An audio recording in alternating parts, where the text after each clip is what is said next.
Good afternoon, and welcome to Pakistan Today News from our London studio. I'm Chris Taylor. Our top story this afternoon, U.S. President Donald Trump has warned that what he called the clock is ticking for Iran, saying Washington will only strike a deal when it serves American interests and global stability. In a post on Truth Social, President Trump said he is under no pressure and has, in his words, all the time in the world. He claimed Iran is facing increasing military and strategic setbacks, while pointing to the ongoing blockade and warning that conditions for Tehran could worsen. Trump concluded by saying any agreement would only be made when it is appropriate and beneficial for the United States, its allies, and the wider international community. Meanwhile, Iran's supreme leader Mojtaba Khamenei has warned that what he described as enemy media operations are attempting to influence public opinion and weaken national unity and security. In a post on X, Khamenei said such efforts are designed to affect the minds and morale of the Iranian people, in what appeared to be a reference to the United States and Israel. He urged vigilance, saying negligence could allow those intentions to succeed. He also praised what he called strong unity among Iranians, saying it has already created divisions among adversaries and will continue to strengthen national resilience.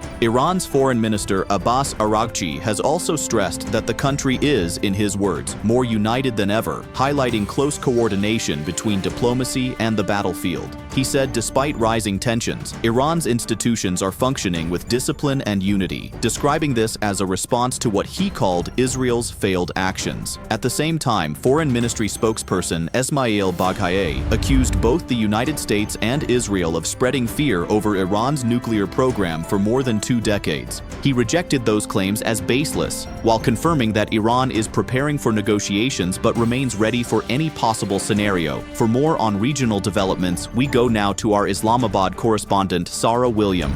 Thank you, Chris. Officials across the region continue to closely monitor the diplomatic and military situation as tensions remain high between Washington and Tehran. Analysts say both sides are using strong public messaging while keeping channels for possible negotiations open. In Islamabad, policy experts believe regional stability will depend heavily on whether diplomatic efforts can prevent further escalation in the Gulf. Governments are also watching the impact on trade routes, energy supplies, and broader security across the Middle East. Thank you, Sarah William, reporting from Islamabad. Iran's parliament speaker Mohammad Bagher Ghalibaf has also rejected claims of divisions within the country's leadership, stating there are no radicals or moderates, only Iranians. In a post on X, he emphasized unity between the nation and the government while pledging full support for the supreme leader. His remarks were echoed by President Masoud Pezeshkian, reinforcing the message of national cohesion. The statements came in response to earlier comments by Donald Trump, who suggested internal disagreements among Iranian leadership. Iranian officials have dismissed those claims, stressing unity in the face of external pressure. In regional aviation news, Kuwait has reopened its airspace for the first time since the outbreak of the U.S.-Israeli war on Iran, marking an important step toward restoring normal air traffic. Authorities said the reopening follows a temporary suspension imposed because of regional security concerns and attacks on airport facilities. Officials confirmed the move is part of a phased plan to gradually resume full operations at Kuwait International Airport. The closure had remained in place since late February amid escalating conflict across the region. A U.S. naval blockade of Iranian ports is also expected to increase pressure on Iran's oil exports in the coming weeks, although analysts say claims of an immediate economic collapse may be premature. The standoff in the Strait of Hormuz, one of the world's most critical energy routes, has intensified as tensions continue. Experts warn Iran could face storage shortages within weeks, potentially forcing a reduction in oil production. However, analysts note that Iran has shown resilience under previous sanctions.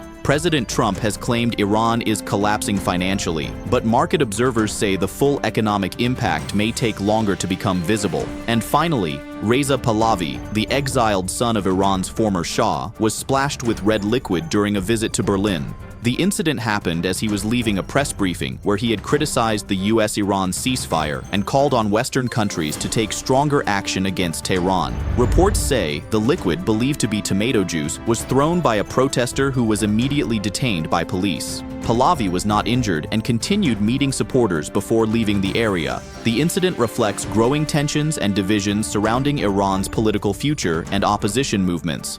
That's all for now. You're watching Pakistan Today News. I'm Chris Taylor.